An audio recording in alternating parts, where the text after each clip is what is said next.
Buenas noches. Mi nombre, José Gabriel Tafur Villegas.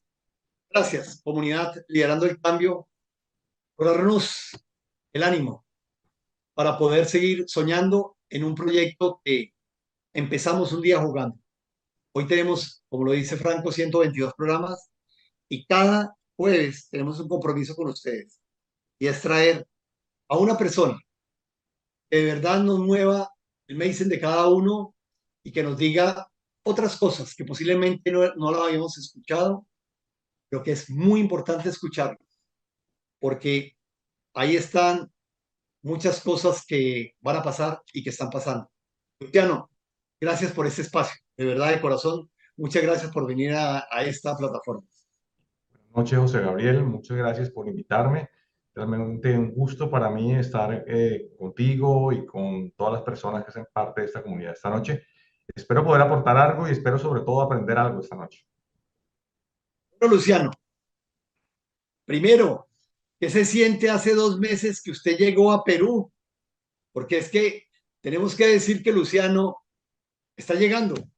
Entonces, valdría la pena no que le cuente a alguien de hace 20 años como yo o a 21 años que yo llevo en Perú, sino alguien que llegó hace 2 meses. Luciano, ¿qué se siente uno nuevo en un país? Eh, es una experiencia diferente. Yo vine a Perú por primera vez hace algo más de 20 años, 21 años, y siempre estuve vinculado, a veces más cerca, a veces más lejos, pero todo el tiempo he estado vinculado con Perú. Y llevo 2 meses aquí, pero la experiencia de los 21 años anteriores es totalmente diferente. Es ya vivir por cuenta propia, mezclarse más con la cultura, empezar a pasar el tiempo, literalmente, el tiempo de ocio localmente, estar con la familia, hace que sea muy, muy diferente. Yo vivía hace muchísimos años, pues, desde el siglo pasado en Barranquilla, aunque viajaba muchísimo por muchas partes, y salir de esa costumbre que he tenido durante tantos años ha sido bonito, sobre todo por el lugar en donde estoy. Creo que no hay una palabra que lo escriba mejor. Y ha sido también reconfortante encontrar tantas cosas diferentes a las que uno cree que son. Este país es maravilloso, es un país de grandes oportunidades, de gente muy cálida y he estado muy contento en estos 2 meses, pero si el resto de la vida va a ser así, me quedo en Perú. Luciano, una explicación. ¿Qué es Terpel? ¿Terpel como palabra o Terpel ¿Cuál o es la el compañía? ¿Cuál es el significado de Terpel compañía? Bueno, bueno, Terpel es una compañía que nació en Colombia hace más de 50 años. Nació por allá por los Santanderes y nació como una alternativa porque no existían estaciones de servicio que atendieran esa zona del país. Terpel viene de terminales petroleros. Esa palabra viene exactamente de ahí, se quedó y se afianzó como una compañía que nació dentro de Ecopetrol y después se escindió y se convirtió en 7 compañías diferentes que después se unieron para hacer lo que hoy es Organización Terpel en Colombia e internacionalmente. Inició como una compañía para distribuir combustibles, lo que sigue siendo su negocio principal, pero se ha ido a otras áreas a partir de la energía como lubricantes primero, pero hoy en día ya trabajamos en energía, en electromovilidad, trabajamos también en eficiencia energética, trabajamos también en energía fotovoltaica. El futuro nuestro es la energía. Eh, la, el compromiso o el propósito de Terpel, que fue redefinido el año pasado, es que queremos impulsar y movilizar a las personas, a las empresas y a los países, brindándoles la mejor energía. Y es un compromiso muy grande porque la palabra energía es muy grande, pero nos estamos alejando del mundo de los productos, de los combustibles, los lubricantes, para entrar al mundo de la energía precisamente. Luciano, los que hemos estado aquí y me- no sé, mi compromiso, ustedes entraron aquí como Gacel, ¿de Sí, acuerdo? sí, Ok, señor. explícanos rápidamente esto en nombre de Gacel, pero así como muy rápidamente, como para poderlo entender, las personas que hoy Estamos hablando de Terpel, pero en algún momento fue Gacel. Entonces, como que centrémonos como para que quedemos todos satisfechos. ¿Quién estamos hablando? Porque estamos Esa hablando con una historia, gran compañía, pero una compañía que ha sufrido como algunos procesos de nombre. Dale a ver. esa historia es un poco más larga y tiene que ver con muchas cosas que ocurren en Colombia. Voy a tratar de ser breve. La compañía llega a Perú la segunda década de este siglo como Gacel para tener estaciones de servicio que vendan gas natural vehicular. Al mismo tiempo, durante ese periodo, la COPEC sufre varios cambios en su propiedad y hoy día el dueño del 65% de la compañía es COPEC, que es Compañía de Petróleos de Chile, ya no se llama más así, ahora se llama solamente COPEC, y el resto son otros accionistas minoritarios.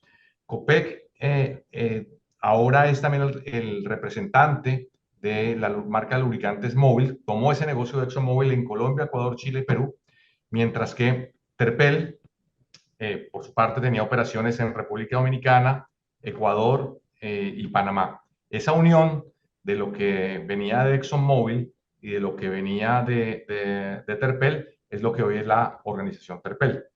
En Perú empezamos a evolucionar y a pasar no solamente del negocio de estaciones de servicio de gas, sino a tener también líquidos. Es un buen negocio. El negocio de gas, además, en algún momento se vio saturado y había que buscar nuevas oportunidades. Y a partir de 2018 hay una fusión de los negocios de gas y estaciones de servicio de Terpel, que dejó de ser Gasel en Perú para convertirse solamente en Terpel, con la distribución de los lubricantes móvil en el país. Entonces, hoy lo que tenemos es realmente cuatro negocios, porque tenemos el negocio de combustibles, el negocio de lubricantes y estaciones, perdón, el negocio de combustibles y estaciones de servicio, el negocio de lubricantes. Además, vendemos combustibles de aviación y tenemos la operación de aviación del aeropuerto Jorge Chávez, que es el aeropuerto más grande de Perú. Bueno, entonces eso significa que nos vamos a tener que poner inteligentes para entrevistar a una persona del nivel suyo. Entonces voy a acomodarme mejor para que no me vaya a tumbar, para que no me vaya a tumbar ese potro. Déjame decirte algo también porque es importante que lo conozcas. Yo estoy con Terpel hace 5 años y es una compañía en la que me enamoré muy, muy rápidamente, a pesar de que durante el resto de mi carrera fue mi competidor. Yo inicié mi carrera en los años 90 y tanto con Móvil y después se convirtió en ExxonMobil, que después fue en el negocio de combustibles. ExxonMobil era el más grande cuando yo estaba ahí, después Terpel se convirtió en el más grande y nos desplazó en aquella época. Y después, por todos estos cambios que te dije, terminé trabajando con Terpel, con la filosofía de Copec, una compañía innovadora, con deseos de crecer y sobre todo con deseos de convertirse en buen ciudadano corporativo a donde llega. Y eso es Terpel, por eso me enamoré de Terpel, porque es un gran ciudadano corporativo. Siempre quiere servir al lugar en donde está, más allá que obtener solo cosas para sí. Luciano, voy a coger esas palabras finales. Un ejemplo concreto de ser un ciudadano corporativo a donde yo llego. Concreto, algo que yo diga, wow, compro. Yo te voy a hablar de algo que es local, que no tiene nada que ver conmigo, pero que me llenó hoy de orgullo porque estábamos revisando nuestros planes de comunicaciones del año. Y nuestra planta de lubricantes en Perú está en el Callao. Allí hay varias escuelas y colegios. Con una escuela de estas en particular, desarrollamos un programa para mejorar el ambiente educativo que existía después de la pandemia. Después de la pandemia existían problemas de agresividad, existían problemas de desadaptación y decidimos trabajar en conjunto con ellos como Terpel, porque estamos en ese sitio, porque queremos que funcione bien nuestra comunidad, para desarrollar programas y a partir del deporte y de apoyar actividades deportivas, los jóvenes empezaron a cambiar, empezaron a canalizar toda esa energía y empezaron a hacer seguimiento de reglas, a trabajar con valores básicos como el respeto, la puntualidad, e hizo que cambiara el ambiente de ese colegio y que no solamente cambiara el ambiente alrededor del colegio, sino que además existiesen mejores resultados académicos. cosas pequeñas como esas. El año pasado hicimos también varios voluntariados acá en la compañía. No estaba yo aquí, pero me llena de orgullo el ver que se hace eso. Y estuvimos una vez más en la zona del Callao sembrando árboles. De hecho, sembramos unos cactus en una zona cercana a la planta y viéndolas, me llamó muchísimo la atención algo. Uno veía el lugar hace un año, estaba sucio, se sembraron las plantas, se limpió, pero hoy está muchísimo mejor. Y es que esos pequeños cambios que se hicieron allí hicieron que la gente se motivara para mantener mejor el lugar, para que sea bonito, y hoy es realmente hermoso y realmente con una pequeña intervención a la que fueron las personas que trabajan acá en esta oficina, dedicaron su sábado y su domingo, arreglaron, trabajaron y estuvieron allí. Ese tipo de cosas me llenan de orgullo. Ahora, hay muchas más cosas que hay detrás, hay donaciones, pero lo que me gusta mucho es el involucramiento de nuestras personas con, con la gente en esas comunidades. ¿Cuántas personas hoy es Terpel? Somos 700 y algo en Perú. Incluyendo, obviamente, las personas que atienden las islas de sus Las personas que estaciones, ¿cierto? atienden las estaciones de servicio, sí, los medidores de Ok. isla. Para quedar yo satisfecho, todas las personas están vinculadas a Terpel, o hay algunas personas que están tercerizadas a través de algunos proyectos de servicios que ofrecen X compañías. No hay tercerización, todas las personas trabajan para la compañía. Hay un modelo que es bastante común en estaciones de servicio en el que se tiene una compañía operadora y una compañía central y la compañía operadora es quien contrata. Sin embargo, en el caso particular de Perú, todos son empleados de Terpel. Pues quiero decirle que lo felicito, o felicito a la compañía. Eso no es usual, ¿no? Y no es usual con las estaciones de servicio en igualdad de condiciones que son competidores hoy de Terpel. Eso es una realidad. Sí, Bueno, es, digamos, no te digo que sea exactamente lo común y lo que es en todas las operaciones, pero en el tamaño de la operación que tenemos y lo que controlamos son todos empleados de Terpel. muy bien. Cuando uno habla de Terpel, usted ha dicho, tenemos 4 unidades de negocio.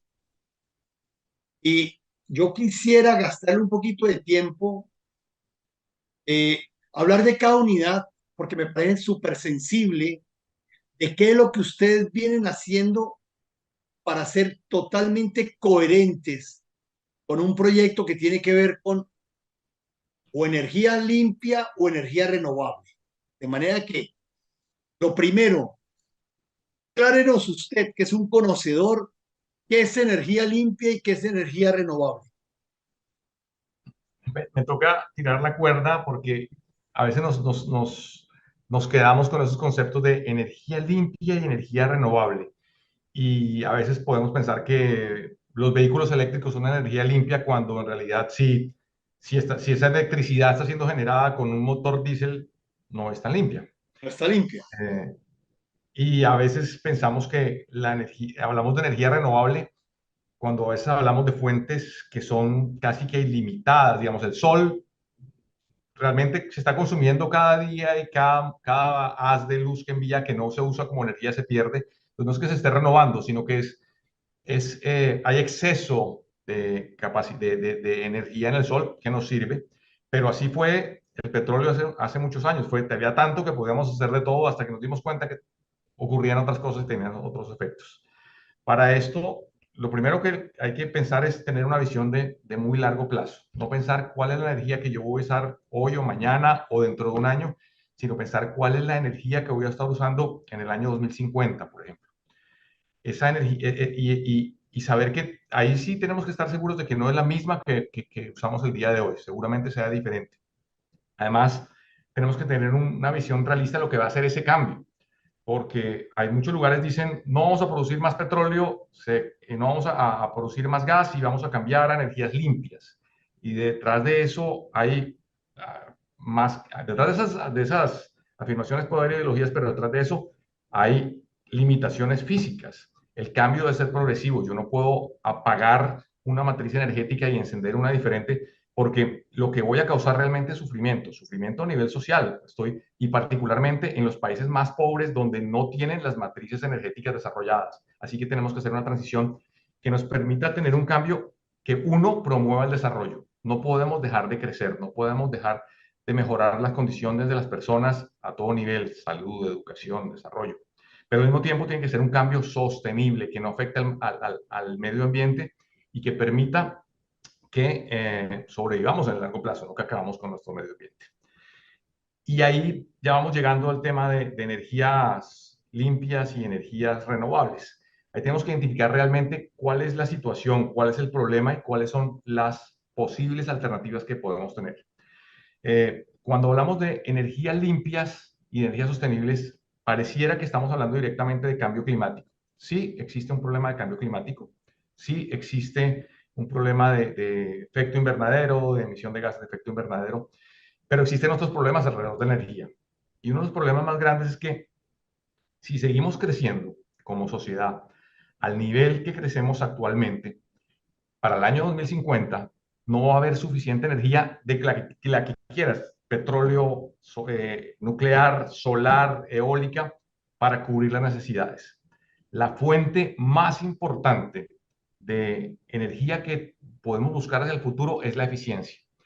Y eso nos involucra a todos, porque no podemos esperar que alguien se invente el gran fuente de luz más eficiente o el gran vehículo más eficiente, sino que cada uno de nosotros es responsable de hacer uso eficiente de la energía. Cada uno de nosotros, como las personas, como las compañías, como los países, tenemos que hacerlo. Tenemos que apagar la luz al salir de la habitación, tenemos que ver si podemos comprar focos que sean o fuentes de luz que sean que ahorren energía. Tenemos que conducir los vehículos de una manera diferente. Las personas que arrancan en el semáforo patinando el auto y después frenan 200 metros más adelante, el siguiente semáforo están gastando 10, 20, 30% más energía que el resto, están gastando la energía que nos va a hacer falta en unos años para diferentes cosas. Entonces, tenemos que buscar, el problema más grande hoy no es ni siquiera el tema de cambio climático, es el tema de asegurarnos que tengamos sostenibilidad energética en el futuro. Y lo tercero de la identificación del problema es que necesitamos identificar fuentes de energía que permitan el desarrollo sostenible. Son palabras que son dos caras de la misma moneda. Tenemos que desarrollarnos, pero tenemos que desarrollarnos de forma sostenible. ¿Qué son las energías limpias? Las energías limpias son aquellas que causan menor impacto al medio ambiente. Todas causan impacto al medio ambiente, no nos digamos mentiras. Todas las energías causan ese impacto. ¿Y que son sostenibles? Son aquellas, perdón, que son renovables. Renovables, lo digo bien entre comillas, porque no es que podamos aprovechar la energía del sol o la energía eólica que nos usamos ayer. No, son energías que están en cantidades tan grandes y tan excedentes que pareciese que se renovasen todo el tiempo, pero que tenemos que empezar a usar desde ahora de manera eficiente. La palabra clave de todo de la visión de largo plazo de la energía es la eficiencia. Si no somos eficientes, en algún momento vamos a agotar todas las fuentes de energía y es el principal problema que tenemos hacia el futuro, que no tenemos, sobre el cual no tenemos síntomas hoy, pero como sí los tenemos del cambio climático, pero que es el que más nos va a golpear en el mediano plazo. Luciano, cuando empezó la conversación, hablábamos de que ustedes están dedicados en unas líneas de negocio donde hoy aquí en el Perú, básicamente son todos productos líquidos, ¿de acuerdo? Sí, el gas, no, digamos, el gas licuado. El gas licuado, pero digamos que todos son productos, eh, sí, todos son productos líquidos como para volverlo muy sencillo. ¿Cómo uno nota que estos productos que hoy son líquidos definitivamente tienen un componente de lo que estamos hablando o lo que tú acabas de terminar? Lo que tenemos hoy día, Sí, okay. Bueno, tenemos que empezar a hablar un poco del producto ampliado, más que simplemente la molécula de gasolina o de diésel. Voy a empezar a hablar por lubricantes, que es donde quizá me siento más cómodo porque es donde tengo la mayor parte de mi carrera. En los lubricantes te pueden ayudar bueno, los lubricantes ¿qué hacen? Evitan la fricción. ¿Qué es la fricción? La fricción es pérdida de energía. Si yo tengo lubricantes más sofisticados, más desarrollados, que evitan que evitan la fricción de manera más eficiente, pues voy a reducir el consumo de energía de una manera sensible. existen lubricantes para maquinaria pesada o para motores diésel que pueden llegar a causar ahorros de hasta 6% en el consumo de energía, de combustible en, en un motor, en un camión minero o en un camión de calle, y 6% para una empresa cuyo rubro más importante y más costoso es precisamente el combustible, pues es una cantidad de dinero gigantesca. Y estamos empezando, y es por lo que existe hoy, no tenemos que irnos a la energía del futuro, a convertir a todo el mundo a energía eólica o a energía solar, allá vamos a llegar, pero ya usando lubricantes de mayor tecnología, que son más costosos, sí, pero se pagan a sí mismos de manera excedente, se puede empezar a reducir. Ahora, en el combustible, si yo no hago un buen mantenimiento de mi vehículo, si no cambio los filtros con la frecuencia que deben cambiarse, si no busco combustible o echo combustible en lugares que me aseguren la limpieza del combustible, puedo estar consumiendo 20 o 30% más combustible. Si no tengo buenas prácticas de conducción y de manejo, voy a estar consumiendo mucho más combustible. Entonces, no es solo el producto, es el producto ampliado. En aviación es diferente, en aviación los estándares son altísimos, obviamente por los temas de seguridad que se requieren, y ahí se entrega un combustible de mucha mayor calidad, pero el negocio de la aviación en general, los fabricantes de turbinas vienen trabajando en tener aviones más livianos y turbinas más eficientes que puedan transportar mucho más con menor consumo de combustible. Ese es como el ambiente actual y en ese ambiente nos desarrollamos, en ese ambiente tratamos de ayudar a nuestros clientes a, bueno, en algunas partes los apoyamos con asesorías. En otros lugares vendemos asesorías o vendemos servicios complementarios que los ayudan a ser más eficientes. Hablemos de eficiencia versus conciencia. Ahí, ¿cómo logran ustedes que esas dos palabras rimen? Eficiencia y conciencia. Porque escucho hablar y parece que fueran las dos palabras con las que hay que juntar y mezclar para que salga la mezcla perfecta, ¿no? Eficiencia y conciencia. Claro, a veces nos conformamos con ser efectivos, pero ser efectivos es lograr, por ejemplo, movernos de un lugar a otro en el menor tiempo posible. Pero hay que meter el tema de la eficiencia, porque la eficiencia es cómo hacerlo en el menor tiempo posible, consumiendo la menor cantidad de recursos posibles, teniendo en cuenta que los recursos son limitados, que los recursos se van a acabar o que los recursos el exceso de uso del recurso puede causar un daño. Esa conciencia es indispensable para llegar a ser eficientes, pero es una conciencia que estamos aprendiendo como humanidad de la manera difícil. Hasta que no vemos los síntomas o las consecuencias de lo que hemos hecho con el uso de la energía, no nos tomamos conciencia.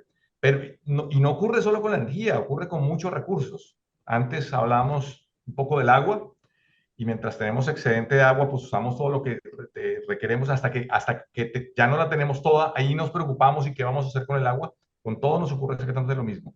Necesitamos no solamente ser efectivos, sino ser eficientes y para llegar a esa eficiencia se necesita la conciencia. Vamos a un ejemplo de plastilina en Terpel en la empresa que usted maneja aquí en el Perú, pero un ejemplo bien básico. Que De, los empresarios que estamos escuchándolo a usted, digamos, oye, pero si era tan fácil hablar de eficiencia y conciencia, nos lo acaba de decir Luciano, en términos de jugada de plastilina, apliquémoslo. A ver, un ejemplo para nosotros. bueno, le voy a poner dos ejemplos, algo muy común en Perú, la minería. Eh, la minería, su mayor costo de trabajo es el combustible. Si los filtros se cambian a tiempo y si se almacena el combustible de manera adecuada y se filtra antes de entregar, el consumo de combustible puede ser entre 10 y 15% menos del que no cambia los filtros, del que no limpia los inyectores y no tiene el mantenimiento adecuado. Eso paga muchísimas veces los filtros, el mantenimiento y todas las cosas. Eso es muy simple. Muchas compañías en todo el mundo han encontrado y trabajado con eso. Eh, hay una visión de limpieza de fluidos, lubricantes y combustibles para minería, y hay algunas minas en las cuales uno entra a los talleres y parecen una sala de cirugía. Tienen doble entrada antes de que entre un camión el camión es lavado, tiene una puerta en la cual se limpia totalmente y después sí entra al taller. El taller está, los pisos son en pinturas epóxicas. Uno no se imagina que es un taller de camiones porque es totalmente limpio. Y además esas bodegas donde están almacenados, donde están esos camiones están cerradas con presión positiva. Eso cuesta millones de dólares, pero ese costo es ínfimo comparado con la vida, o sea, con el menor consumo de combustible por un lado en la parte de limpieza, pero con la vida que están sacando esos equipos. Motores que podían durar por diseño 12.000, 13.000, 15.000 horas, pueden llegarse a 20, 25.000 horas que tienen los camiones más tiempo trabajando, que tienen, ayudan a que se produzca más mineral y material y que hacen que los costos se reduzcan. O sea, esa conciencia de hacer las cosas bien o de la mejor manera del principio nos lleva a una eficiencia que se nota. Y que, entre otras cosas, se convierte en una ventaja competitiva, porque los que no hacen eso, en el tiempo, muy lentamente, porque eso no se nota de un año para otro, se nota en periodos de 5 o 10 años, así que haya diferencias gigantescas. Luciano, vamos a ir buceando un poquito más. Hablemos de todo el tema eólico y hablemos de todo el tema fotovoltaico. Ok. Las diferentes conversaciones que uno está, obviamente, bien lo decías tú, no hay una definición clara de lo que necesita una compañía. Una compañía dice, necesito tomar aire o sol para resolver mi problema energético. ¿De acuerdo? Y ahí, pues obviamente, es un recurso que lo tenemos ahí cerca, pero que cuando se traduce el costo final, a veces no cierra el número, no cierra. Sobre todo en áreas que se tienen que cubrir en temas de fotovoltaicos, ¿sí? Para generar todo este parque que requiere, y hablemos de un sector que conocemos bien, el agroexportador. El agroexportador lo primero que piensa es cuántas hectáreas me van a consumir a mí de cultivos reales que yo puedo producir y exportar mañana con una planta de fotovoltaicos que definitivamente es una extensión de terreno muy alta. Ahí, desde el especialista, en el caso tuyo, ¿cuál sería una respuesta? Yo soy el agroexportador y te digo, oye, no me traigas a mí plantas muy grandes de fotovoltaicos cuando definitivamente mi inversión está producir en la tierra y sacar para mercados de exportación. Dale, Luciano. Uy, abriste un tema gigantesco, pero me trae algo que ya hemos hablado. La visión realista. La visión realista. En el mundo ideal yo podría cubrir un área gigantesca de celdas fotovoltaicas y producir muchísima energía, pero si tengo eso cubierto de celdas no puedo sembrar o no puedo hacer muchas otras cosas. O en otros lugares no tengo la suficiente radiación o tengo periodos de lluvia que no me permiten hacer eso. Entonces, la visión tengo que hacer mis cuentas de lo que me sirve y de lo que no me sirve. Pero te voy a compartir algo que es como una suma de la visión de muchas personas, de lo que sería la energía en el 2050. Para el 2050, todavía la, la, la energía más demandada va a ser proveniente del petróleo. Va a estar declinando, no va a estar creciendo a los ritmos que crecen el resto de las energías, va a estar creciendo a una tasa del 0,2% anual, pero todavía va a ser la dominante, seguida por el gas, que va a ir creciendo a una tasa más grande, casi del 1% anual, y que hoy en día, por ejemplo, la Unión Europea decidió denominar al gas como una energía sostenible, lo que nos habla un poquito de que las cosas pueden ser de alguna manera arbitrarias. Digamos, el gas es más amigable al medio ambiente. En una combustión ideal de gas tengo solamente agua y CO2, entonces no hay otros contaminantes, no hay otros subproductos, pero se viene creciendo. La energía solar y eólica van a crecer a una rata altísima, son las que más van a crecer al 6,3%, pero no van a representar, aún en el 2050, todavía el 20% de la energía total en uso. ¿Por qué? Por las limitaciones que tienen precisamente. Es más, pueden ser económicamente, pueden ser incluso más eficientes, pueden ser de menor costo, pero no voy a tener una suficiente cantidad de área o de torres eólicas para generar lo que necesito. Entonces va a crecer mucho, la demanda va a ser muy grande, va a ser muy importante para aquellos que quieren autogenerar e incluso entregar a los sistemas, trabajar allí. Eh, ¿Qué más te cuento? Hay otros tipos de energía, la hidráulica y la geotérmica, que crecen más rápido, tienen una componente importante hoy y crecen más rápido que el gas, pero mucho más rápido que, perdón, que el petróleo, pero mucho más lento que la eólica, van a crecer alrededor del 1.2, 1.3%. El carbón viene creciendo. El carbón es quizás la fuente de generación que es más contaminante, viene creciendo a proporción de 2% anual, así que ese es el que se ve más condenado hacia el futuro. Poder meterse en esa ecuación, poder saber dónde estoy. Tengo una fuente de gas, puedo cogenerar, puedo usar energía eólica y tiene que hacerlo cada empresa, pero tiene que hacerlo también cada país. ¿En dónde estoy? ¿Cuáles son mis mejores fuentes? El petróleo o el gas que aún tengo, puedo hacerlos que se puedan trabajar de manera eficiente. Hoy hay vehículos híbridos que consumen gasolina, generan electricidad a la vez que andan y consumen una fracción del combustible que consumen los vehículos normales. Entonces, todavía es posible utilizar estos combustibles siendo más eficientes y haciendo una verdadera transición que sea realista. Vámonos en Perú, es donde estamos. Estamos en Perú. Perú, volumen de generación de petróleo muy reducido, 70.000 barriles diarios de petróleo, 72.000 barriles diarios de petróleo, eso es ínfimo, ínfimo para cualquier proyecto.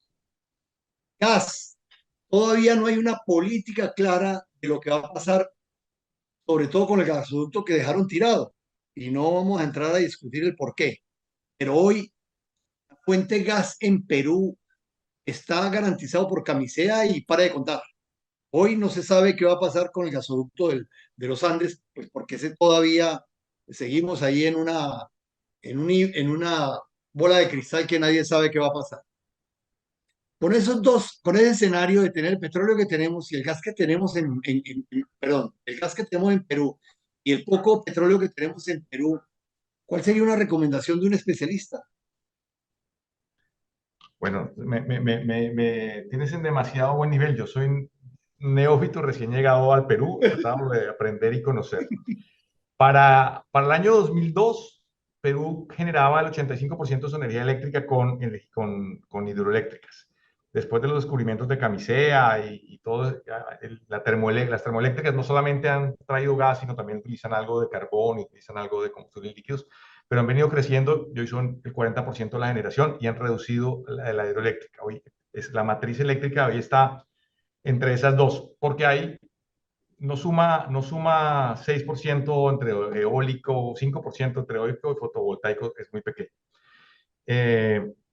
Pero primero, hay una base sólida hidroeléctrica y hay un potencial muy grande termoeléctrico con gas que puede hacerse eficiente hacia el futuro. Además, existen otras potencialidades, el hidrógeno verde.